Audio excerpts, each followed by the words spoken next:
Un étudiant mal dans sa peau fait des études de psychologie, mal dans sa société des études de sociologie et mal à la fois dans le monde et sa société de l'anthropologie. C'est en essayant de répondre à cette remarque de Margaret Mead, ou Mead, je ne sais pas comment on prononce, que David Le Breton devient sociologue et anthropologue. Enseignant à Nantes puis à l'université de Strasbourg, David Le Breton a publié de nombreux essais et articles. Il nous fait aujourd'hui l'honneur d'être invité de Pêle-Mêle. David Le Breton, bonjour. Bonjour, c'est vous qui me faites l'honneur de m'inviter. Dans le cadre du podcast d'aujourd'hui, on s'est intéressé particulièrement à deux de vos écrits. On s'est penché sur deux écrits que vous avez faits. Oui. La fin de la conversation, donc la parole dans une société spectrale. Et Hugo a lu, lui, Rire, une anthropologie du rieur. D'accord. On va d'abord parler du premier. Dedans, vous dépeignez les différences entre la conversation, donc vous dites que c'est une relique en voie de disparition, et par opposition, la communication, faisant particulièrement écho à ce que vous dites comme étant l'hyper-individualisation du lien social, le refuge induit par les nouvelles technologies. Pour reprendre vos mots, on n'a jamais autant communiqué, mais jamais aussi peu parlé ensemble. Est-ce que c'est un bon résumé ?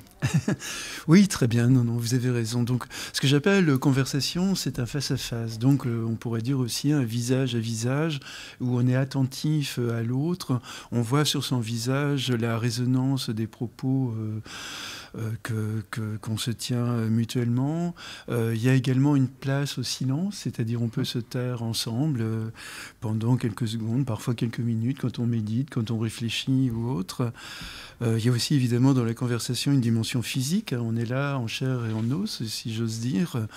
On est physiquement présent, vivant. On est dans une reconnaissance mutuelle essentielle. D'ailleurs, je crois que la conversation, c'est vraiment le moment où on est le plus dans la reconnaissance de l'autre, puisqu'on s'arrête, on est dans une écoute réciproque.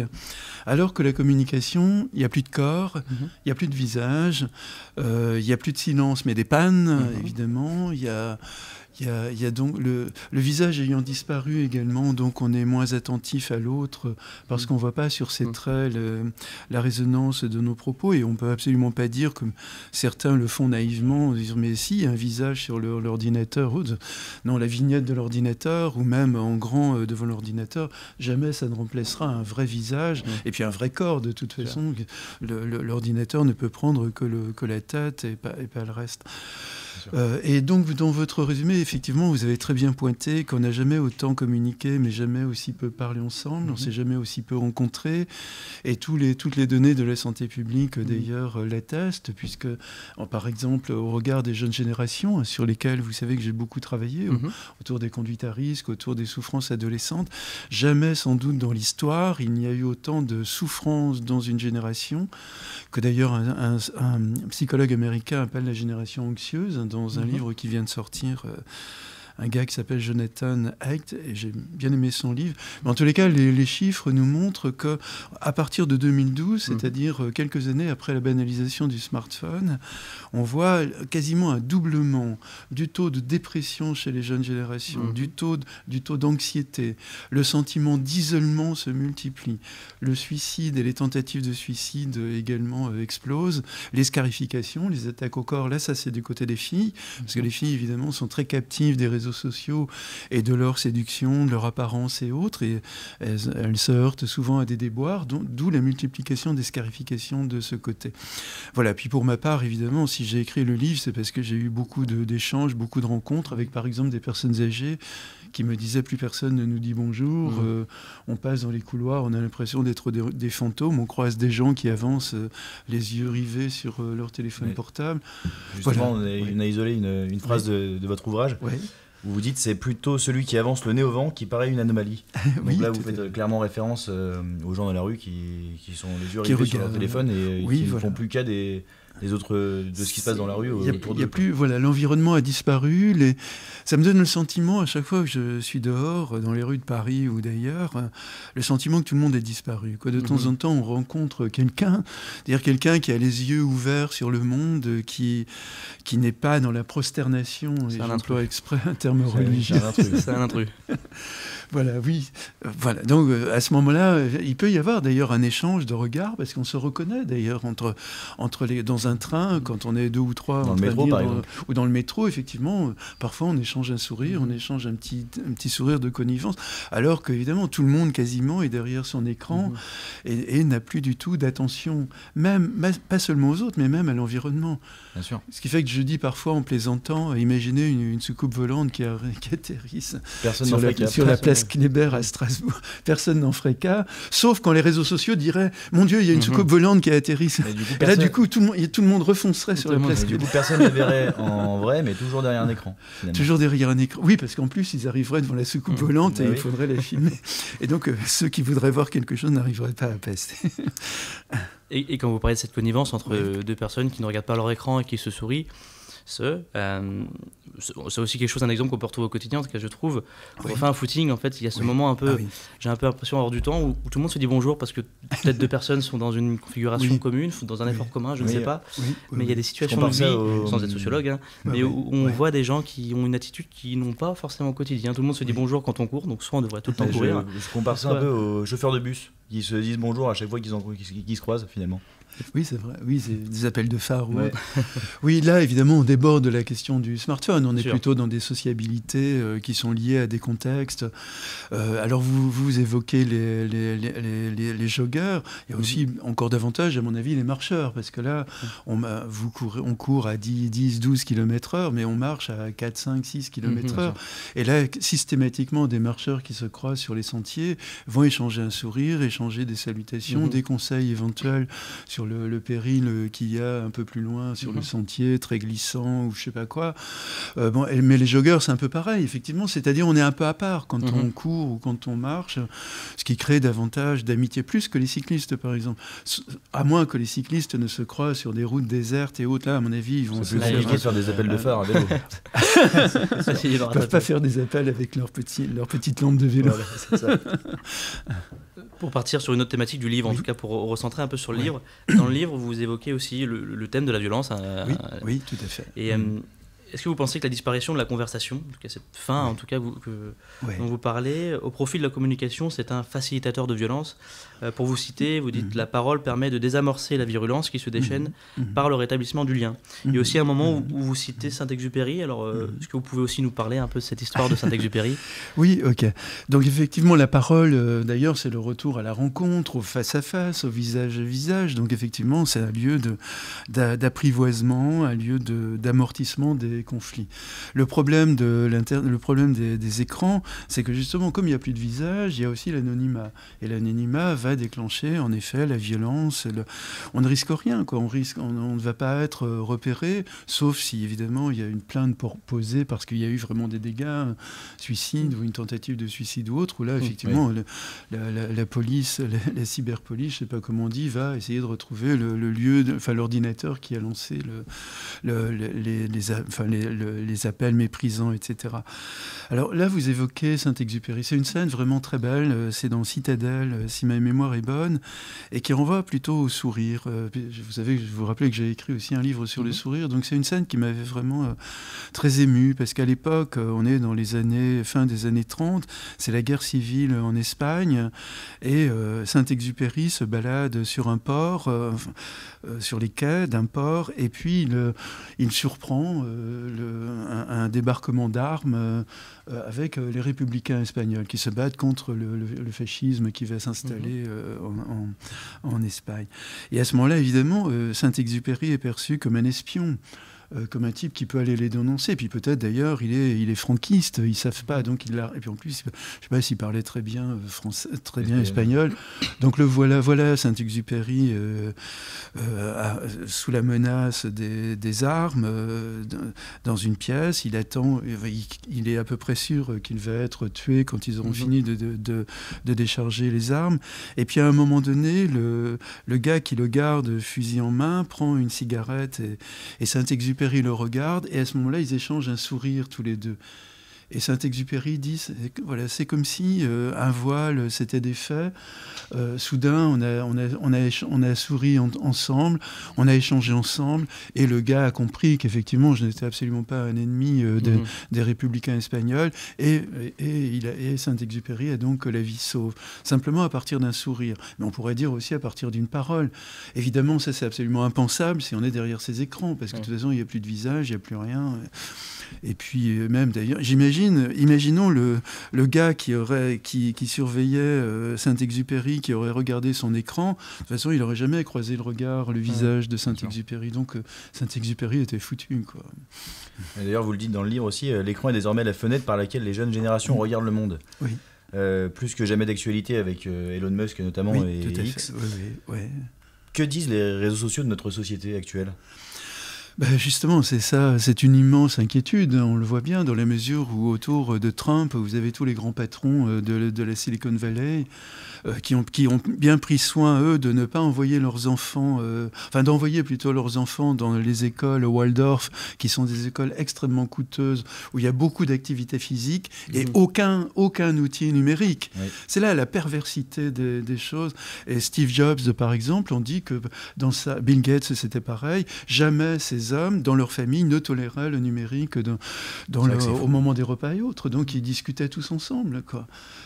Mais là, avec les grands patrons là, dont on parle, Musk, les autres aussi. Tous les autres, oui, voilà. Non, moi, je suis très inquiet parce qu'évidemment, ce sont des hommes qui sont en train de détruire les démocraties à travers le monde. Ils soutiennent des régimes antisémites, racistes, d'extrême droite partout. Et puis, il n'y a pas, comment dire, et ils formatent les esprits. C'est surtout là où moi, en tant qu'anthropologue, je suis vraiment troublé parce qu'on le voit bien avec nos étudiants et encore plus avec les petits dans les écoles. Ils ont de moins en moins de capacité à se taire, à faire silence, mais le silence dans la plénitude du silence. Ils ont de plus en plus de mal à discuter ensemble. Ils ont de plus en plus de mal d'ailleurs à avoir aussi des activités physiques ou sportives, d'où les innombrables problèmes de santé publique d'ailleurs qui en découlent. Moi, ce qui me choque le plus, c'est donc ce que j'appelle le formatage de l'esprit et le fait, par exemple, à l'université où j'enseigne depuis bien longtemps, c'est devenu très difficile de faire lire à un étudiant de sociaux. On aurait pu penser que les étudiants sociaux, forcément, ils ont une volonté de changer le monde, etc. Bon, une curiosité sans fin. C'est ce que les Françaises disent, en tout cas. Oui, non, mais c'est vrai. De toute façon, ça a été longtemps le cas. À mon avis, c'est plus du tout le cas aujourd'hui. Mais donc, nos étudiants, on a un mal fou à leur faire lire un article de 2 ou 3 pages parce qu'ils ont perdu complètement cette capacité d'attention, d'entrer dans un texte, de comprendre la logique de raisonnement d'un auteur. Alors, leur faire lire un livre, c'est encore plus compliqué. Il ne faut pas généraliser, bien parce sûr. Que là, pour moi, c'est jusqu'en licence, disons, en gros, à partir du moment où on entre en master, puis les dernières thèses que j'ai eues étaient vraiment des thèses absolument remarquables, d'étudiants qui lisent, qui vont au cinéma, au théâtre, et qui s'en laissent pas compte. Je pense pas me tromper en disant que pour réussir dans ces domaines-là, on est obligé de lire. On est obligé de lire, oui, tout à fait. Non, mais le paradoxe, c'est qu'ils ne lisent pas en première année, en deuxième année.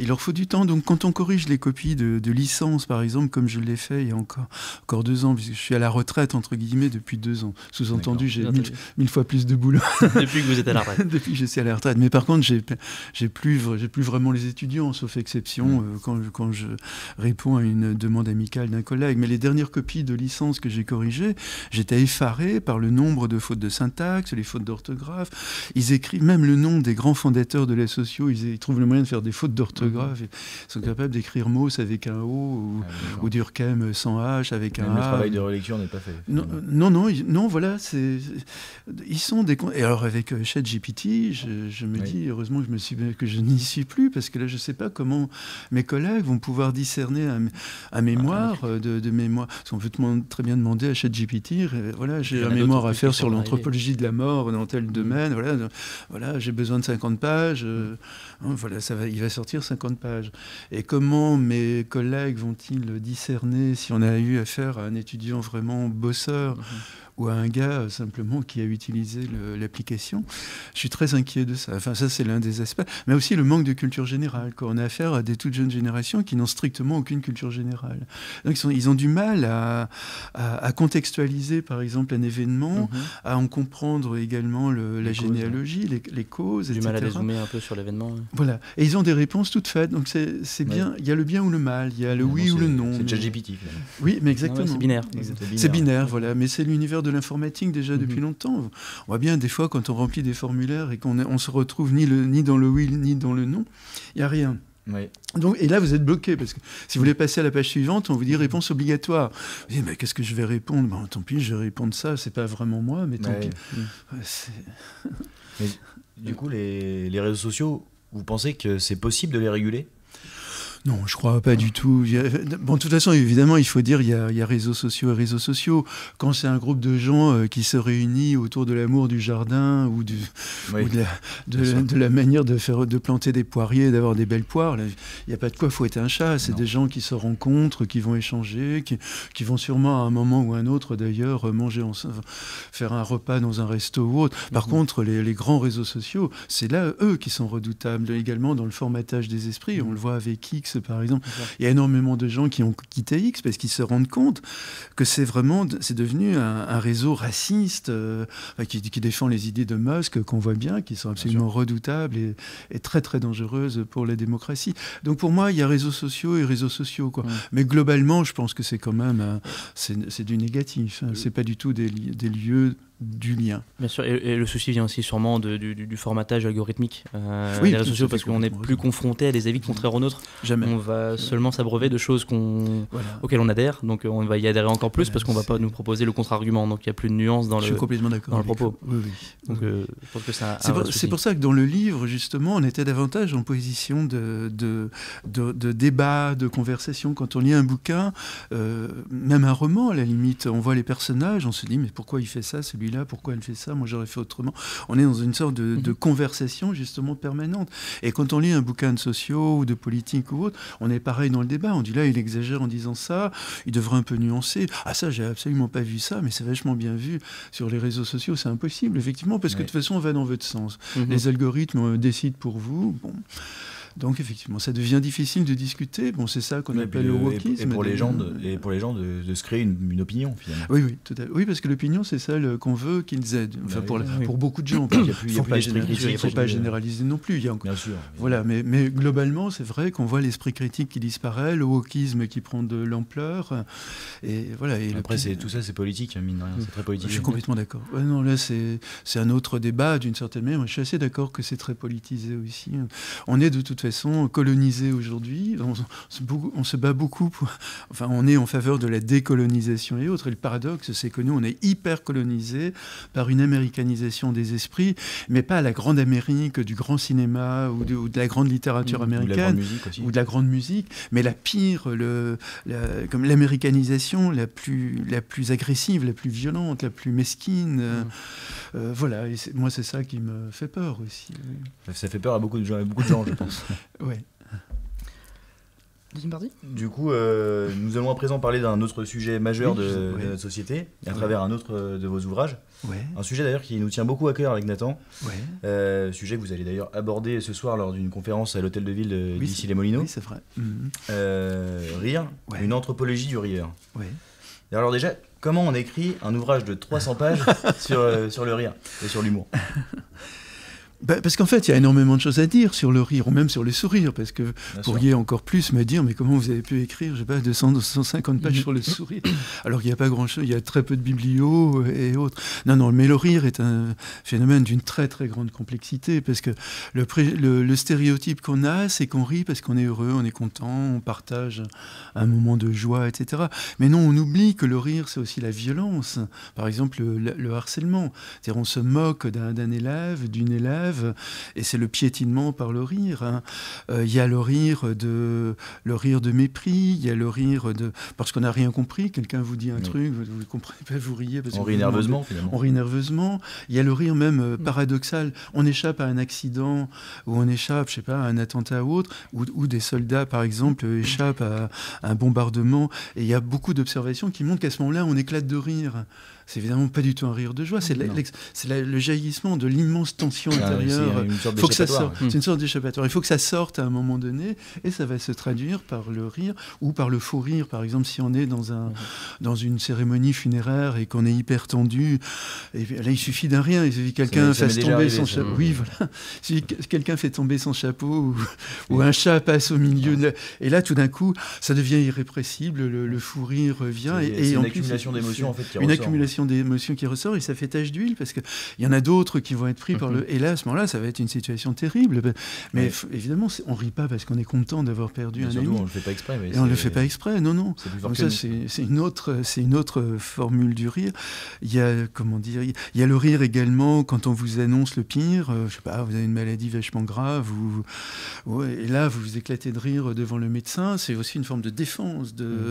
C'est la politesse du désespoir aussi, d'une certaine manière, hein, une manière de ne pas s'en laisser compter par le sort et de montrer qu'on va être à la hauteur du combat qui nous attend.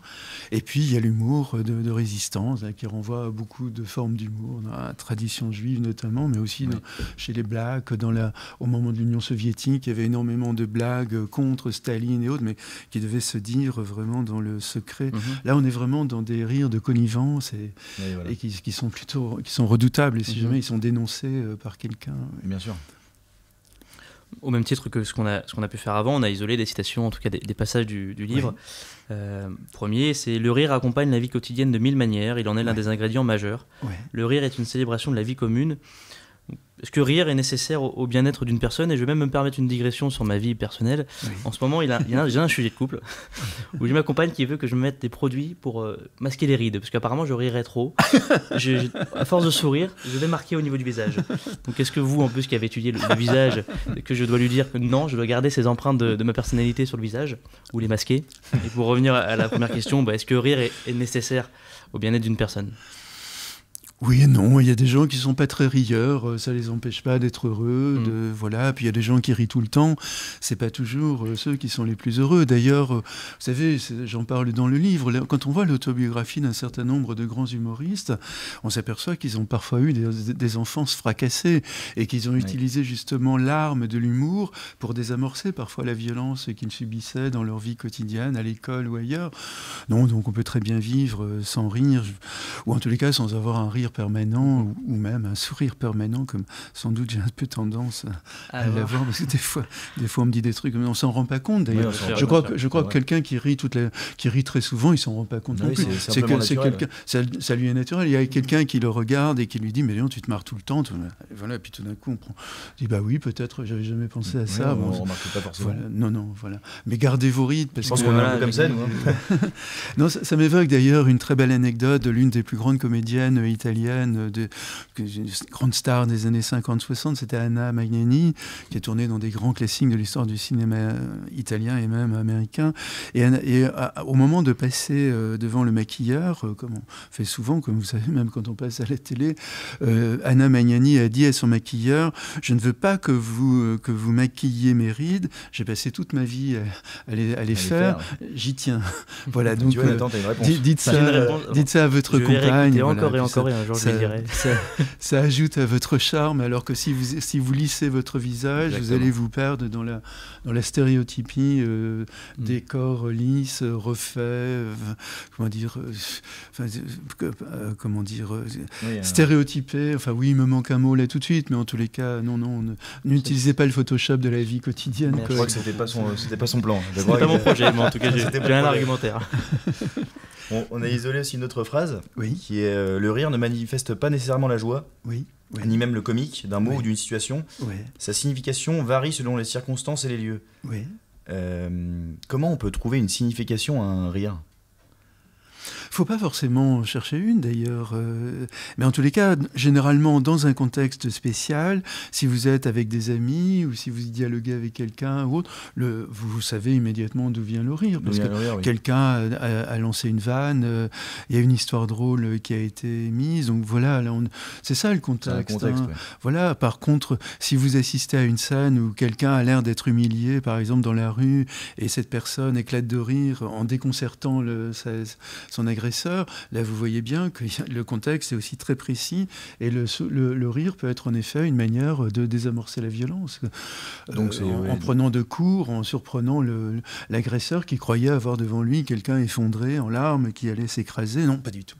Personne éclate de rire. Et voilà. Non, ça c'est le rire de résistance qui est très précieux dans nos vies. Mais il n'est pas toujours courant quand même dans la vie courante, parce que généralement on n'a pas à se battre de l'agression. Non, bien, oui, voilà, tout à fait. Mais c'est ça, c'est un contexte de sens, voilà. Mais c'est pareil pour la douleur. On parlait tout à l'heure hors micro du rapport à la douleur. Voilà, vous pouvez pas analyser la douleur comme ça dans l'absolu, parce que le ressenti de la douleur, c'est-à-dire la souffrance, implique un contexte de sens. Est-ce que vous avez subi ou est-ce que vous avez choisi votre douleur? Il est propre à chacun. Et il y a l'histoire de vie de chacun, effectivement. Mais bon, quand même, à l'intérieur d'une société, d'une culture, d'un genre également, parce que la dimension du genre est très importante, d'un âge, il y a d'une condition sociale. Enfin, il y a tout ça qui joue. N'oubliez pas que je suis sociologue, donc je suis très attentif à toutes ces différences qui font qu'on n'est pas interchangeables les uns les autres. Mais vous avez raison, la singularité personnelle est essentielle. Lorsqu'on évoque le rire, il y a un sujet qui est peut-être très d'actualité, on va dire, sur le rire. Une sorte de phrase qui revient assez régulièrement on ne peut plus rire de tout, on ne rit plus comme avant, ou des choses où souvent dans un débat amical ou même non amical, on en vient à dire ça ne passerait plus aujourd'hui, mais quel regard vous avez sur ça? Est-ce que ça fait des bienfaits ou non? Non, c'est tout à fait juste. Je crois que quand on entend par exemple Pierre Desproges ou même Coluche ou même Fernand Reynaud par exemple, il y a des tas de choses qui ne passeraient absolument plus. Même les inconnus d'ailleurs. Oui, là, je les connais moins, c'est le cas de le dire. C'est moins, j'ai plus écouté Desproges ou Coluche que j'aimais pas trop parce que je le trouvais quand même assez vulgaire et assez stéréotypé dans ses blagues. Mais par contre, Desproges, c'était beaucoup plus fin. Fernand Reynaud, c'était souvent très fin. On peut pas reprocher d'ailleurs à d'autres. Raymond DeVos, il n'est pas dans le registre parce que lui, c'est un travail sur la langue absolument spectaculaire. Je crois que lui, il sera éternel d'une certaine manière. Je pense que... Mais par contre... Il sera jamais égalé, je pense. Non, puis en plus, non, parce qu'il y avait une finesse dans la langue. Mais par contre, quand on entend, même quand Desproges, par exemple, atteint d'un cancer lui-même, se moque sur l'antenne en disant aux auditeurs, plus tu as... Ah merde, je vais non, je vais pas la dire, excusez-moi. Tu meurs. Oui, mais le message essentiel, c'est il se moque de quelqu'un qui a un cancer. Qui a un cancer, et on dit en substance, si tu as une plus grande tumeur que moi, tu meurs. Voilà, ou un truc comme ça. Moi, je ne le dis pas aussi bien que lui, parce que c'est absolument magnifique. Mais quand on écoute Desproges, il se moque absolument de tout le monde, aussi bien des gays que des lesbiennes, que des juifs, que des arabes, que des Français de souche, etc. Enfin, tout le monde y passe. Voilà. Aujourd'hui, c'est devenu beaucoup plus compliqué, effectivement. Il y a un politique correct, et on l'a vécu tragiquement à Paris avec la mise à mort des rédacteurs de Charlie Hebdo, où il y a... Justement, j'avais isolé une phrase à ce sujet. Vous dites, même après leur mort, leur rire continue à défier les tueurs. Oui, c'est vrai. Pas de larmoiement, même si une infinie tristesse imprègne les dessins.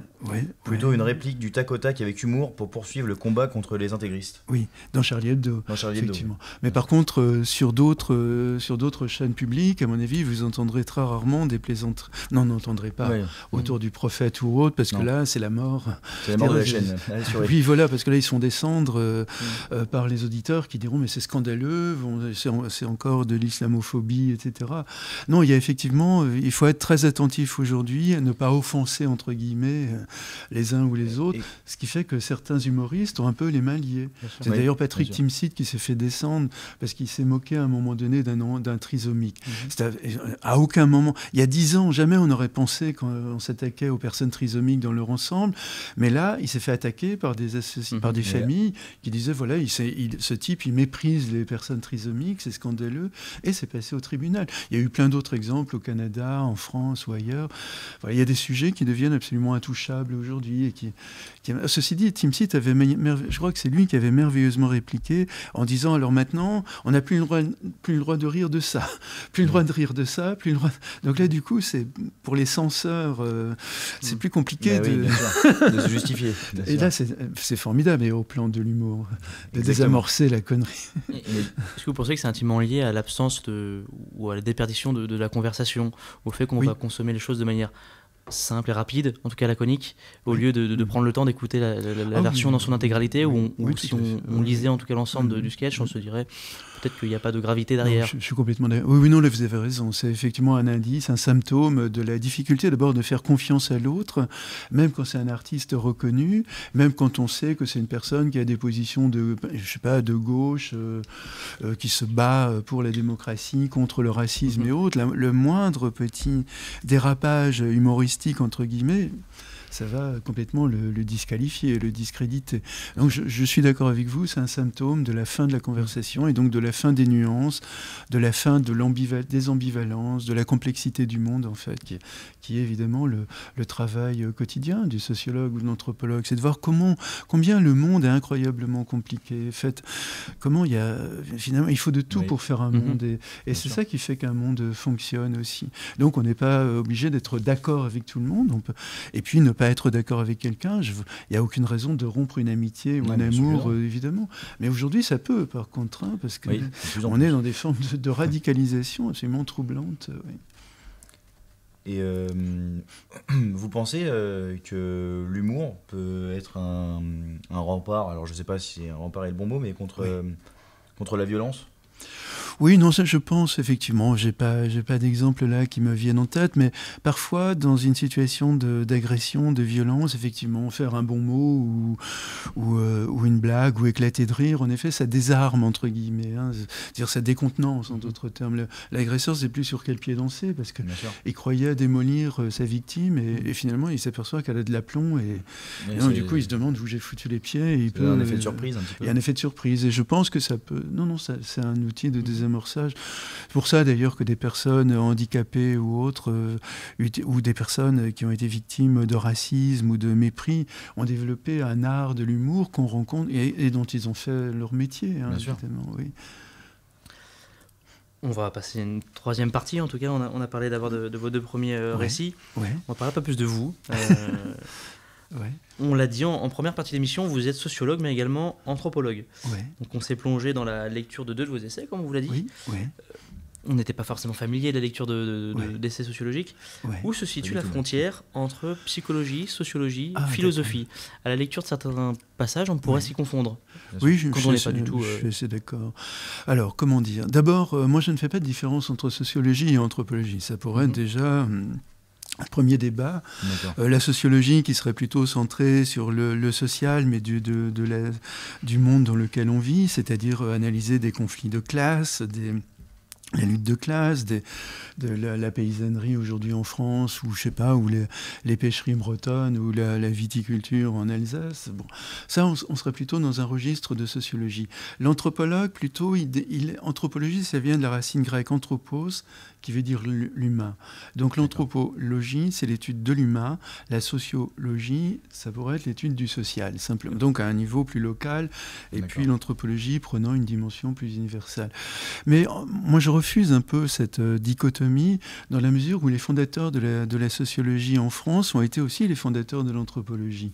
C'est-à-dire des gens comme Émile Durkheim, comme Marcel Mauss, par exemple, ou d'autres moins connus, sont des gens qui ont autant écrit sur la société française, par exemple, exemple, Durkheim a écrit un livre classique sur le suicide, mais en même temps, Durkheim a beaucoup écrit sur la religion, sur les familles à travers le monde, enfin, etc.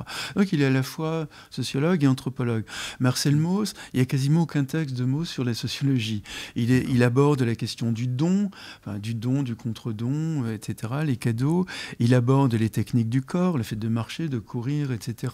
L'expression obligatoire des sentiments. Donc il démarre une sorte d'anthropologie des émotions pour montrer qu'on ne ressent pas du tout les mêmes émotions d'un contexte social et culturel à un autre. Et puis on pourrait poursuivre avec Max Weber en Allemagne, avec l'école de Chicago aux États-Unis ou autres. On a du mal à discerner une frontière rigide entre sociologie et anthropologie. Donc pour ma part, j'ai été prof de socio et d'anthropologie, mais tous mes cours s'appelaient anthropologie de quelque chose. Vous savez aussi que la plupart de mes livres sont titrés ou sous-titrés anthropologie, je vois du rire, du sourire, oui, voilà. Et puis le rapport avec l'histoire. Pour moi, l'histoire, c'est très proche de l'anthropologie, parce que là où l'anthropologue, finalement, compare les cultures entre elles pour dire, voilà, chez nous, par exemple, nous avons telle représentation de la mort, mais attention, si vous franchissez telle frontière, ce sera complètement différent. Il n'y aura pas l'idée de la mort comme une fin de la vie, mais peut-être des idées de réincarnation, voilà, tout. Et donc, ça, c'est comparer les cultures pour montrer la relativité de nos valeurs, de notre système de sens. L'historien fait la même chose, mais dans le temps. Il va nous montrer que, par exemple, nos historiens comme Vigarello, Corbin, etc., ont fait une histoire des émotions. Et ils montrent bien que les émotions qui caractérisent le Moyen-Âge sont plus celles de la Renaissance. En plus, il faut distinguer les couches sociales, etc., etc. Donc, il y a une grande proximité entre histoire et anthropologie. Et puis, la psychologie, moi, j'utilise énormément la psychanalyse, évidemment.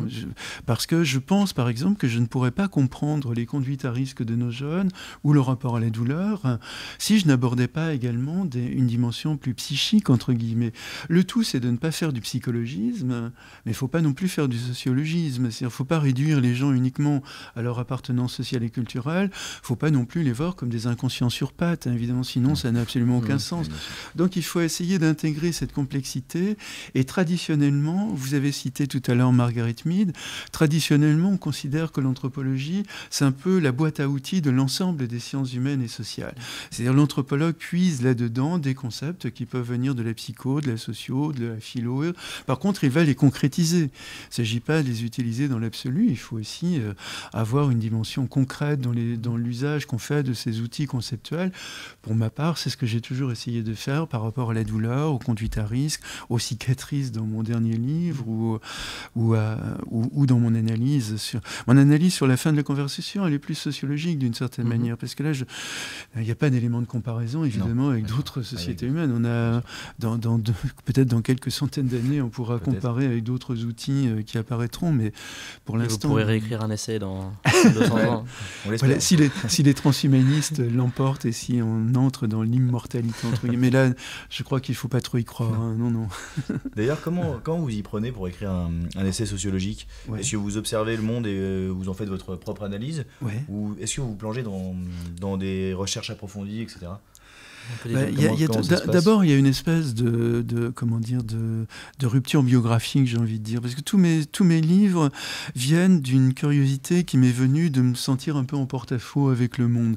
Donc si j'ai écrit beaucoup sur les conduites à risque, c'est pour les avoir vécues moi-même, avoir eu du mal à m'autoriser, à vivre, à trouver un sens à ma vie. Si j'ai écrit sur la voix, c'est parce qu'à certains moments, j'ai perdu la voix dans un petit moment de dépression, mais aussi à d'autres moments, et je me suis rendu compte combien c'était difficile le sentiment de porter sa voix.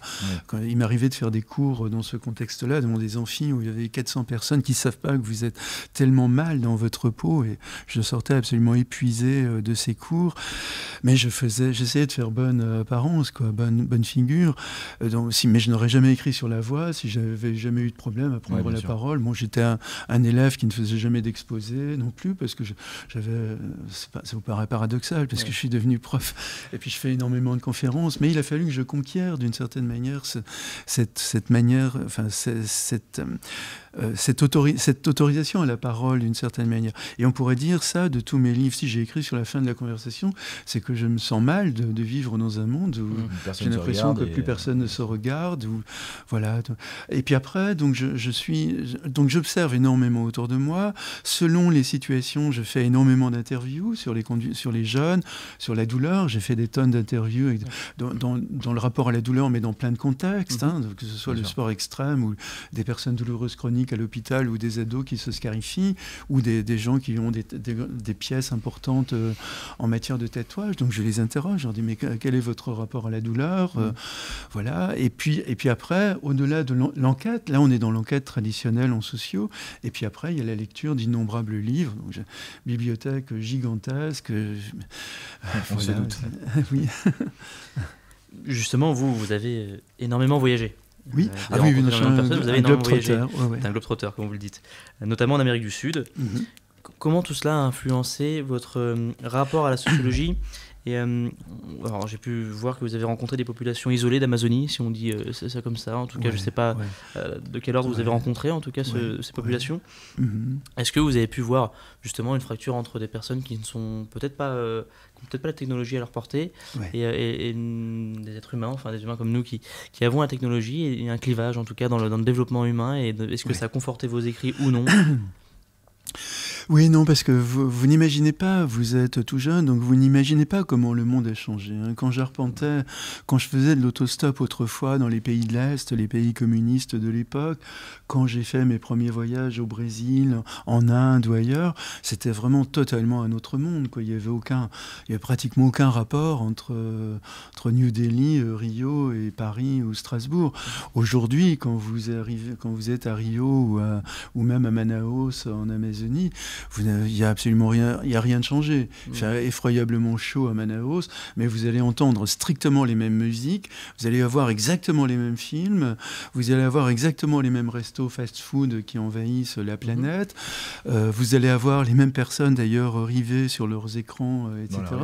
Voilà, donc vous n'éprouvez plus ce sentiment de dépaysement que j'ai tellement longtemps éprouvé en tant que voyageur. Quand je rentrais quand l'avion arrivait à Paris ou ailleurs, j'avais l'impression une espèce de renaissance ou de changer de monde. Aujourd'hui, non, plus du tout. Il y a une aseptisation du monde d'une part, il y a une mondialisation sociale, culturelle, mais surtout sous l'égide de la marchandise, malheureusement, d'une américanisation du monde, évidemment, parce que la musique que vous entendez, elle est fondamentalement américaine, les films que vous voyez, c'est les blockbusters, etc., américains, donc on s'en sort plus d'une certaine... Voilà, donc je sais pas, j'ai moins, en tous les cas, aujourd'hui, ce sentiment de dépaysement et d'étonnement, d'émerveillement aussi. Mais est-ce qu'aujourd'hui, vous conseillerez toujours aux jeunes de voyager quand même ? Oui.